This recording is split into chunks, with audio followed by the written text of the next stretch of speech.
Primer bloque en Sobre la Tierra, el programa de la Facultad de Agronomía. Ya están con nosotros Carolina Puchetti y Leonardo Serio, son docentes de climatología de la FAUBA. Carolina y Leonardo nos van a contar acerca de la contaminación atmosférica en la ciudad de Buenos Aires, qué contaminantes hay, cuáles son sus causas y en qué momentos nos afectan más. Gracias por venir. Bueno, gracias a ustedes, buenas noches. Para arrancar, ¿nos pueden introducir a la contaminación atmosférica en las grandes ciudades? Bien, bueno, arranco yo. Bueno, antes que nada, creo que es importante definir qué es contaminación atmosférica. Sí. Bueno, la contaminación atmosférica es el ingreso a la atmósfera, al aire, de partículas que no forman parte de su composición natural, o quizás sí, pero en mayores concentraciones. Entonces, esas partículas que no forman parte o que están en niveles más altos, generan efectos nocivos, no solo a los seres humanos, sino también al ambiente en general, a las plantas, a los animales, etc. Claro, y ahí hay un montón de fuentes que tienen como consecuencias diferentes en nuestra salud y demás, ¿no? No sé si se te ocurren algunos que te vengan a la mente. De fuentes, sí, fuentes principalmente en lo que es, la ciudad de Buenos Aires, sí, y en otras ciudades. La principal fuente es el tráfico vehicular, sí, que emite distintos contaminantes como monóxido de carbono, dióxido de nitrógeno, material particulado también. Y esa sería como la fuente principal, pero después también hay otras fuentes. Tenemos industrias, en la ciudad de Buenos Aires hay plantas hidroeléctricas también, entonces eso también, a través de la combustión, emiten contaminantes. Acá en Ciudad de Buenos Aires tenemos todas esas fuentes. ¿Eso la distingue de alguna manera la Ciudad de Buenos Aires o en general son los mismos contaminantes para otras ciudades grandes como Buenos Aires? En general son los mismos, pero sí hay otras ciudades que están más contaminadas, tienen mayores problemas de contaminación del aire. En Ciudad de Buenos Aires hay algunas ventajas en cuanto a lo que es la atmósfera, o sea, las condiciones meteorológicas, uh-huh, y la topografía, también el relieve, uh-huh, al ser una llanura, digamos, y estamos al lado del Río de la Plata, eso nos beneficia también para que los contaminantes no se concentren, digamos, en la atmósfera de la ciudad. Claro. O sí lo hacen, pero quizás en menores niveles que otras ciudades que, no sé, por ejemplo, Ciudad de México es una de las ciudades más contaminadas. Por ahí son ciudades que están rodeadas de montañas, entonces, uh-huh, eso hace que se concentren más esos contaminantes. Claro. Claro, las ciudades que están por ahí enclavadas o en un valle, hace que circule menos la atmósfera, ¿no? Claro. Y cuando decías condiciones meteorológicas, imagino que el viento, radiación en algunos contaminantes también influye, ¿no? Sí, principalmente el viento es un factor determinante porque, al ingresar va arrastrando todos esos contaminantes hacia otras zonas. La precipitación, que también puede lavar contaminantes de la atmósfera, las temperaturas también influyen, así que Bien, perfecto. Todo eso. ¿Y cuál fue el objetivo del trabajo que nos vienen a contar? Bueno, la idea en general fue continuar con algo que habíamos empezado con una tesis de una alumna que se recibió hace ya un par de años, que quiso ver qué relación había o de alguna manera cuantificar lo que ya veníamos viendo cuando fue la pandemia y la gran reducción de la contaminación atmosférica no solo en Buenos Aires, sino en todas las grandes ciudades del mundo, que se observó justamente porque la principal fuente de contaminación son los vehículos y estaba limitada la circulación. Entonces, como continuidad de ese trabajo, que solamente se enfocó en un periodo particular del año 2020, la idea fue tratar de extender eso y ver... tomar algún año completo de datos fuera del periodo de pandemia para de alguna manera poder entender cómo es la relación de manera un poco más estrecha, ¿no?, entre el tránsito vehicular y los contaminantes en la ciudad de Buenos Aires. Así que ese fue el objetivo, buscar un año entero de datos. Tuvimos que recurrir al año 2019 porque en el momento que empezamos a hacer esto todavía no disponíamos de datos más cercanos o post pandemia, entonces tuvimos que ir hacia atrás y Y también combinar las dos fuentes de datos, ¿no? La de los vehículos y la de contaminantes en la ciudad. Claro, vienen de dos fuentes distintas. Los datos me refiero. Sí, las dos fuentes pertenecen al gobierno de la ciudad, pero son dos organismos distintos. Y ya tenían o sea, se sabía que existía este vínculo entre contaminación y actividad vehicular. Eso ya viene de otras ciudades, ya es dato. Sí, eso ya es sabido. Es sabido. Porque, se han hecho otros trabajos previos, no solo acá en Buenos Aires, en otros lugares del mundo, y en particular los trabajos que se han hecho acá en la ciudad de Buenos Aires en los últimos 20 años mostraban esa evidencia. ¿Sí? Sí, nosotros queríamos principalmente ver si efectivamente podíamos ver alguna relación entre la cantidad de autos, el flujo vehicular y las concentraciones de contaminantes. Claro. Así que, bueno, ese fue el objetivo del trabajo. Claro. Además, en Ciudad de Buenos Aires, no sé si lo mencionamos al inicio, pero hay un montón de autos. Es una novedad porque es una gran ciudad, pero a su vez tiene el influjo de autos del AMBA, ¿no es cierto? Claro. No es solamente por la gran cantidad de habitantes que tiene la ciudad. Sí, mira, hacia el 2014 más o menos hay un dato que decía que más o menos un flujo de 1 millón de autos que ingresan y salen de la ciudad de Buenos Aires. Estamos hablando ya de 10 años atrás, así que no quiero imaginarme ahora, seguramente ese valor también aumentó bastante. Pero bueno, sí, además, bueno, la ciudad de Buenos Aires comparte lo que sería la cuenca atmosférica con el área metropolitana de Buenos Aires, o sea, el gran conurbano. Y bueno, eso es importante también porque tienen influencias, obviamente, entre ambos. Claro. Y cuando decidieron medir contaminantes, ¿se centraron en alguno en particular o cuáles eran los que les interesaban y por qué? No, claro que los contaminantes no los medimos nosotros, sino que son mediciones que toma el gobierno de la ciudad a través de la Agencia de Protección Ambiental. ¿Pero ustedes seleccionaron algunos o cómo es? Usamos toda la información disponible porque no son muchos los contaminantes que miden. Lamentablemente tenemos una escasez de información. Por un lado, hay algo positivo, es que los datos que toma el gobierno de la ciudad lo viene haciendo continuamente desde hace 15 años. Entonces, tenemos series largas, eso es importante. Pero, por otro lado, son 3 puntos de medición nada más dentro de la ciudad.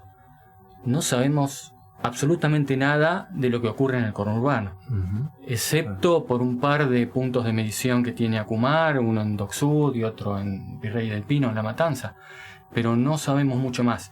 Entonces, con esa información de esos 3 puntos dentro de la ciudad, donde además se miden pocos contaminantes. O sea, hay un universo bastante grande, supuestamente, de contaminantes en las ciudades, y acá estamos trabajando con datos de 3 nada más. ¿Sí? Monóxido de carbono, óxidos de nitrógeno, como dijo Carolina, y material particulado, y encima las partículas relativamente más grandes. Claro. Y las más peligrosas para sistema respiratorio son las más chiquitas, que no las medimos tampoco, las que son menores a 2 micrones y medio. Así que bueno, con esa poca información disponible, tratamos de buscar la relación justamente con el tránsito vehicular hora a hora a lo largo de todo el día y de cada día de la semana, para ver las diferencias que había entre los distintos días de la semana y las distintas horas del día. Claro, casi que ya nos estamos metiendo en los resultados, así que querrían contarnos algunos de los que les haya llamado la atención, los sorprendió. Nosotros lo que hicimos fue, con todo ese año de datos, ir generando promedios horarios para ver el patrón de variación de la concentración de contaminantes, y lo mismo hicimos con el flujo vehicular a lo largo del día, o sea, las 24 horas del día para cada día de la semana. Eso, perdón, ¿para todos los ingresos a Buenos Aires o para debe haber más datos de vehículos que de contaminantes, o cómo es eso? No. Disculpa que te interrumpa. No, está bien. Sí, lo claro yo. De las fuentes de datos seleccionamos, ¿no? Porque dentro de los datos que hay disponibles de ingresos vehiculares, en realidad hay datos de flujo vehicular dentro de la propia ciudad, pero eran datos bastante incompletos, no podíamos contar con toda la información de un año entero, y recurrimos a las series que estaban más completas, que eran los datos de algunos radares en algunas autopistas, ¿no?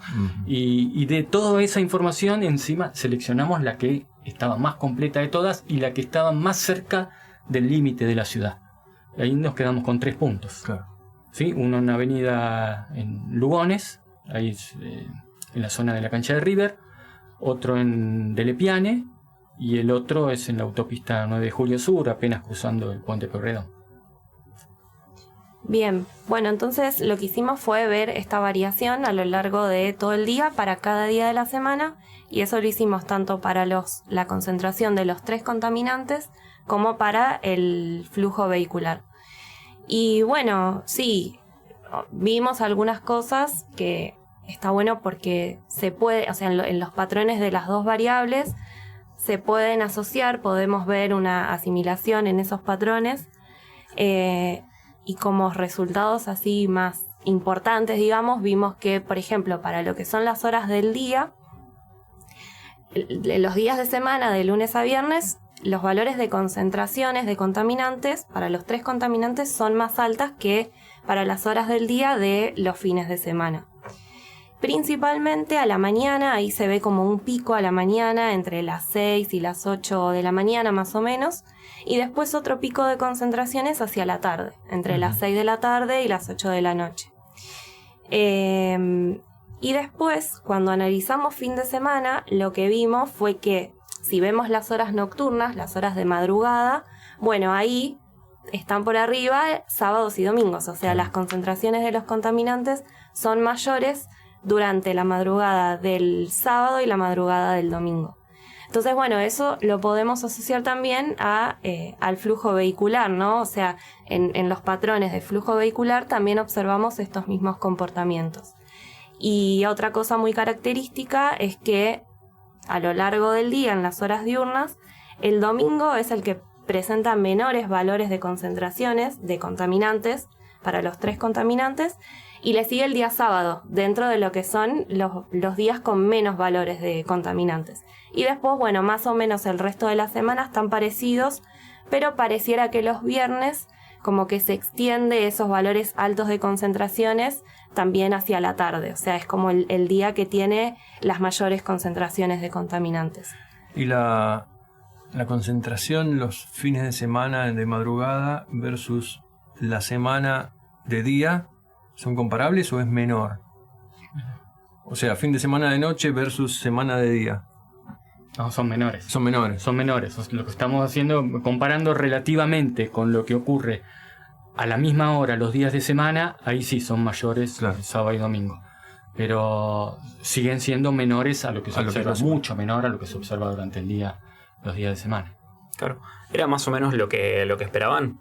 Yo trataba de imaginarme cosas cuando leía el trabajo y decía, bueno, no tiene sentido por cuando la gente sale, por cuando la gente se va a pasear, por el trabajo, por supuesto. Claro. Y parecía que tenía algo de sentido. Sí, pero a mí lo que más me sorprendió es cuando Carolina empezó a hacer los primeros gráficos, que parecían calcados. Tomabas una variable, el ingreso de vehículos en alguno de los puntos de ingreso a la ciudad, y la concentración de cualquiera de los 3 contaminantes en cualquiera de las 3 puntos de medición, y la evolución a lo largo del día parecía calcada.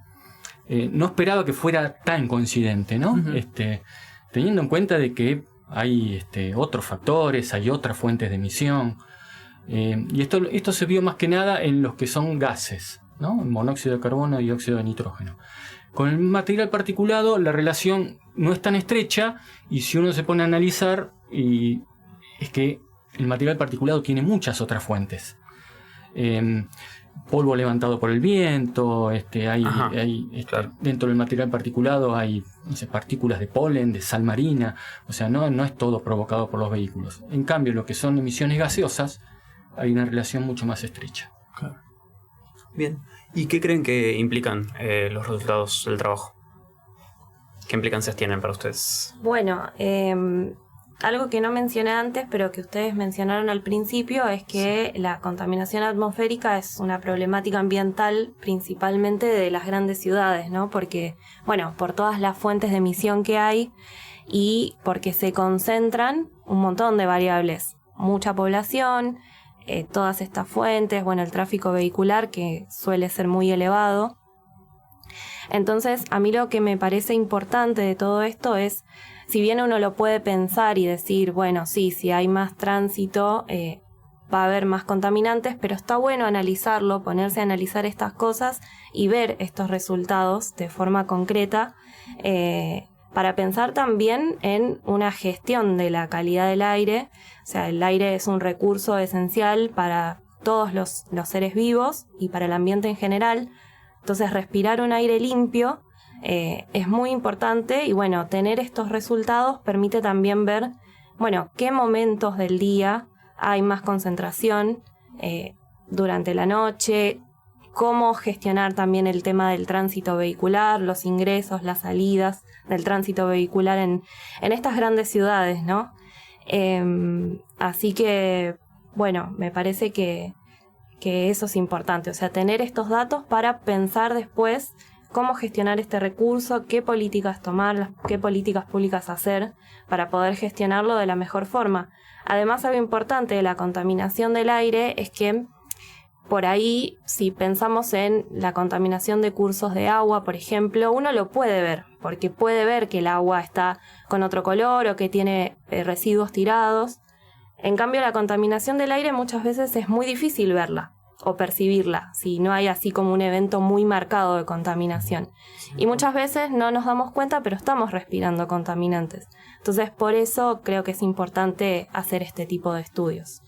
Y ahora cuando mencionás la contaminación y las horas a las que ocurre, ¿cuán contaminado está el aire a esa hora? O sea, respecto de, qué sé yo, de otras ciudades o de valores estándares. ¿Cómo está respecto de eso? ¿Cómo nos comparamos? Bueno, todo depende también del contaminante, ¿no? Porque generalmente esto está en los estándares. Hay distintos tipos de estándares, ¿no? Pero generalmente el que uno más mira es lo que recomienda la Organización Mundial de la Salud. Y entonces, con respecto al monóxido de carbono, estamos muy por debajo, digamos un 10% de los valores máximos que recomienda la Organización Mundial de la Salud. Uh-huh. Pero en los otros, en los óxidos de nitrógeno y en el material particulado, estamos en niveles cercanos a los límites, un poco más cerca de los límites establecidos, ¿no? Y que en algunas situaciones particulares, ya lo hemos visto, que se pueden llegar a superar. Uh-huh. En general, esas situaciones particulares es que puede ser que haya alguna otra fuente que se esté sumando a los vehículos, ¿no? Porque no lo vemos siempre. Uh-huh. Y entonces, bueno, hace un tiempo atrás estuve en este mismo programa hablando de la importancia de los incendios, de pastizales, y cuando los vientos traían el humo y las partículas provocadas por esos incendios, cómo se sumaba a lo que ya se produce dentro de la ciudad, y que justamente los máximos picos de contaminación muchas veces están vinculados a esas situaciones, ¿no? Claro. Pero yo creo que también es importante tener en cuenta esto, porque se dan otras situaciones de exceso de contaminantes que no están vinculadas con alguna fuente externa, o que por lo menos no la pudimos identificar hasta ahora. Uh-huh. Entonces ahí es donde entra la meteorología, ¿no? Entonces, uno de los próximos pasos a seguir es esas situaciones, identificarlas y tratar de ver qué condición meteorológica, si hay algún patrón que se repite en esas situaciones. Probablemente estén vinculados con los vientos, que sean situaciones donde pueda haber un cierto estancamiento del aire, uh-huh, o condiciones donde las temperaturas provocan algún tipo de inversión de temperatura, o sea, que el aire quede también con pocas posibilidades de mezclarse en la vertical, o sea, uh-huh, tanto en la horizontal, uh-huh, como en la vertical, ¿no? Entonces, bueno, esas son cosas que tenemos pensadas para el futuro. Es como que cada trabajo abre nuevas preguntas. Sí, ¿no? Efectivamente. ¿Hay algún trabajo en marcha respecto de estas preguntas? O... Bueno, por un lado, estoy tratando de sacar la próxima nota, ¿no? Carolina de alguna manera continúa trabajando, porque ella todavía tiene que terminar su tesis, uh-huh, de maestría.